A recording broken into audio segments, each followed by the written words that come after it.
तर दुसरीकडे उद्धव ठाकरे देखील आज आणि उद्या मराठवाड्यामध्ये अतिवृष्टीमुळे झालेल्या नुकसानग्रस्त भागाची पाहणी करणार आहेत। शेतकऱ्यांच्या बांधावर जाऊन ते नुकसानग्रस्त भागाची पाहणी करतील। उद्धव ठाकरे आज सकाळी 11:30 वाजता लातूरमधल्या काडगाव इथे जाऊन अतिवृष्टीग्रस्त शेतकऱ्यांशी संवाद साधणार आहेत आणि तिथून दुपारी 12:30 वाजता धाराशिवच्या कळंब तालुक्यातील इटकूर गावात आणि दुपारी 1:30 वाजता वाशी तालुक्यातल्या पारगावात उद्धव ठाकरे पाहणी करणार आहेत। तर बीड, जालना आणि छत्रपती संभाजीनगर जिल्ह्यात सुद्धा उद्धव ठाकरे पाहणी दौऱ्यासाठी जाणार आहेत। बीडमधील कुर्ला इथे दुपारी 1:30 वाजता तर जालन्याच्या अंबड तालुक्यात आणि छत्रपती संभाजीनगरच्या पैठण तालुक्यात उद्धव ठाकरे भेट देणार आहेत। मराठवाड्यात अतिवृष्टी आणि पुरानं हाहाकार उडवलाय। त्याच पार्श्वभूमीवर आता सरकार सत्ताधाऱ्यांनंतर उद्धव ठाकरेही शेतकऱ्यांच्या बांधावर जाऊन पाहणी करणार आहेत। उद्धव ठाकरे माननीय शिवसेना पक्षप्रमुख आज लातूर पासून संभाजीनगर पर्यंत हा दौरा करतायत। समजून घेऊ आम्ही काय करता येईल, कसा आवाज उठवता येईल, सरकारला कसं धारेवर धरता येईल हे पाहू ना। विरोधी पक्षनेता ह्या लोकांनी ठेवला नाही का, तर तो हे प्रश्न विचारेल, सरकारची पोलखोल करेल, अधिकाऱ्यांना जाब विचारेल या पुराच्या संदर्भात, शेतकऱ्यांचा आक्रोश विधानसभेत मांडेल। म्हणून विधान मंडळाच्या दोन्ही सभागृहामध्ये जे सरकार विरोधी पक्षनेता नेमू देत नाही त्या सरकारकडनं शेतकऱ्यांनी काय अपेक्षा करायची।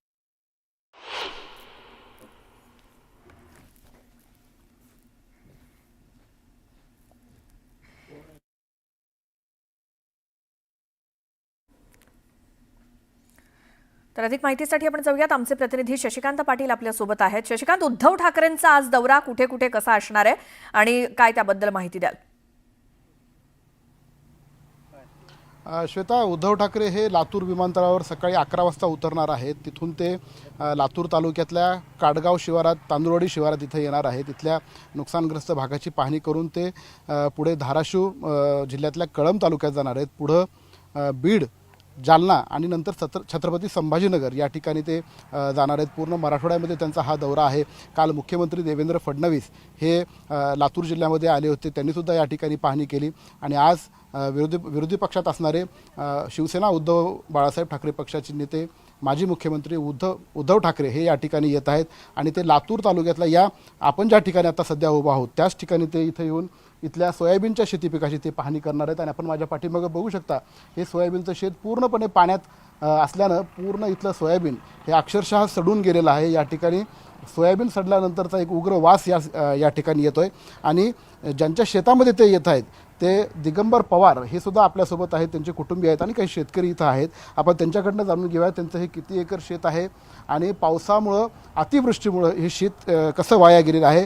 मामा सांगा, किती ही तुमच्या शेतीची नासाडी आहे, कशा पद्धतीने एवढा मोठा पाऊस झाला होता का पूर्वी? कधी पाऊस झाला नव्हता साहेब, एवढा कधीच पाऊस झाला नव्हता। उन्हाळ्यात देखील पाऊस पडला, भाजीपाला लावला तर ती पण गेला सगळा, काहीच राहिलं नाही। पुन्हा आता आम्ही लग्न तर कसे करायचे, लेकरावायचे, पोरावायचे, खायचं काय, पुन्हा काय करावं, काय काहीच नाही। 2 नातेवाचे लग्न जमलेत आता कशाने करायचे? 10 एकर रानातलं काही सुद्धा राहिलं नाही, जनावर नाही, ढोर नाही, माळव लावलेलं ती बी गेलं खायला नाही। आता महाग झाला आम्ही आणि पगारी नाही तर कोणचं काही नाही, म्हाताऱ्या माणसाला काही काम करायला नाही, शेतातलं बी गेलं, घरी बी काही नाही। आता काय करायचं आम्ही? कसं करायचं, कसं जगायचं, कसं राहायचं? लेकराचे लग्न जमलेत आता कसं करायचे? आता आम्ही माळव होतं उरी तुरी केलेलं ती बी गेलं, काही राहिलं नाही। आता कसं भागवायचं आम्ही? आता तुम्हाला एक नोकरी आहे तर साहेब लोकांनी, आम्ही गरीबाला काय करायचं? आता गरीबाचा कसा इलाज चालायचा? याच्यातनं काही निघणार नाही का तयार? काय निघतं आता? उगवून निघालं नावची नाव काय राहायला त्याच्यात?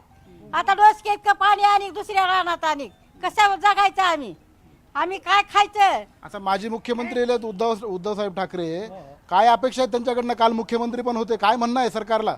आमच्या म्हणणं 50,000 एकरी देव।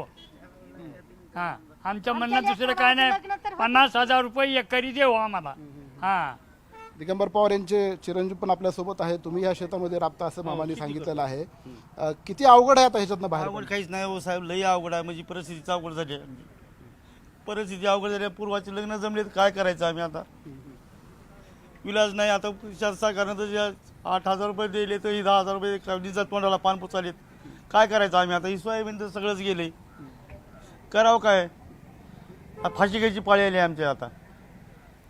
तू करावं, तुम्ही सरकारनंच करावं लागलं आता, काय तर करा. अशी घेणं ह्याच्यावर उत्तर नाही. आता सरकार दरबारी आपला विषय मांडणं गरजेचं आहे ना. आता उद्धव ठाकरे येत आहेत, त्यांच्याकडे काय सांगणार तुमचं? काय नाही साहेब, आज शेतकऱ्याला मदत जास्तीत जास्त करावी त्यांनी, असं आमची अपेक्षा आहे. काल मुख्यमंत्री येऊन गेलेत, मदत करतो बोललेत. लातूर जिल्ह्यात निलंग्याला आले तेवढेच, इकडे तर काही फिरकलेच नाही. तर काय आहे, काय सोयाबीनमध्ये काहीच नाही आहे का? काय आहे सोयाबीनमध्ये? काहीच नाही. काहीच नाही आहे. उगवून निघाले, काहीच नाही साहेब. तर ह्या सोयाबीनच्या शेंगा आहेत आणि हे सगळे अक्षरशः सडून गेलेल्या आहेत. ह्याच्यातनं काही सुद्धा, ह्याच्यात सोयाबीनचा एक दाना सुद्धा नाही आणि हे पूर्ण वास उठलेला आहे. मामा सांगा आता, म्हणजे सरकार दरबारी हे आता अशा पद्धतीचं अवस्था आहे, सरकार दरबारी काय तुमचं म्हणणं आहे? म्हणलं काय म्हणजे त्यांनी अपेक्षा बघून आम्हाला काहीतरी योग्य ते रीतीनं द्यावं. ह्याच्यात तर दाणे नाही त्याच्यात. नाहीच ती बघा की प्रत्यक्षात तुम्ही बघा, एवढा आहे का काही ह्याच्यात? एवढा शेंगा कशा शेंगा आहेत हे बघा. हाय पण योग्य रीतीनं त्यांनी द्यावं. हाय एकरी उद्धव ठाकरे आता विरोधी पक्षात आहेत, काय म्हणणं आहे उद्धव ठाकरे? विरोधी पक्षामध्ये असतील नाही तर काय असतील, पण सरकारने निर्णय योग्य घ्यावा आणि जास्तीत जास्त शेतकऱ्याला मदत करावी अशी अपेक्षा आहे शेतकऱ्याची. सरकारवर दबाव आणण्यासाठी त्यांना सांगणार का तुम्ही? नाही नाही, सरकारवर दबाव आणा, सरकारचा विषय नाही काय, सरकार कुठलंही असलं पण शेतकऱ्याला मदत करावी एवढी अपेक्षा आहे.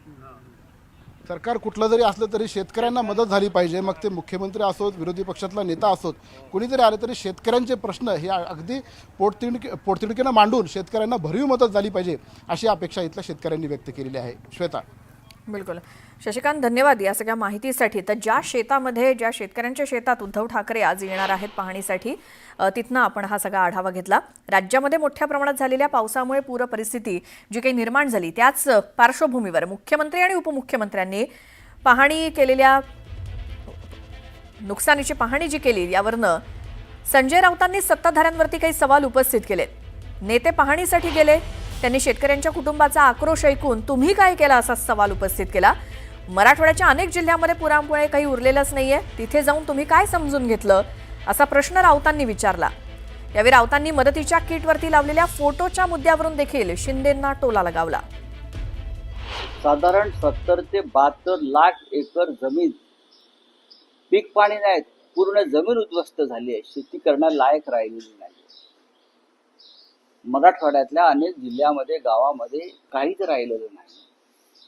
अशा वेळेला मुख्यमंत्री असतील, त्यांचे 2 उपमुख्यमंत्री असतील, त्यांनी पाहिलं काय? त्यांनी काय समजून घेतलं? त्यांनी काय मदत आतापर्यंत पोहोचवली? फक्त पाण्याच्या बाटल्यांवरती फोटो लावून पाणी वाटले म्हणजे मदत होत नाही ना. तुम्ही एक महिन्याचा पगार देताय, लाखभर 2 लाख द्यावा ना. तुम्ही निवडणुकीवरती 1 लाख कोटी खर्च करताय, ग्रामपंचायतीच्या, क्रिकेट बोर्डाच्या निवडणुकीत, आणि शेतकऱ्यांसाठी मराठवाड्याचा पैसा नाही. काय हा महाराष्ट्र आहे, लक्षात घ्या. ही वेळ कधी या राज्यावरती अशी आली नव्हती, पण वारंवार मराठवाड्याच्या नशिबी हे दुःख आणि यातना आणि वेदना येतात. थँक्यू, धन्यवाद.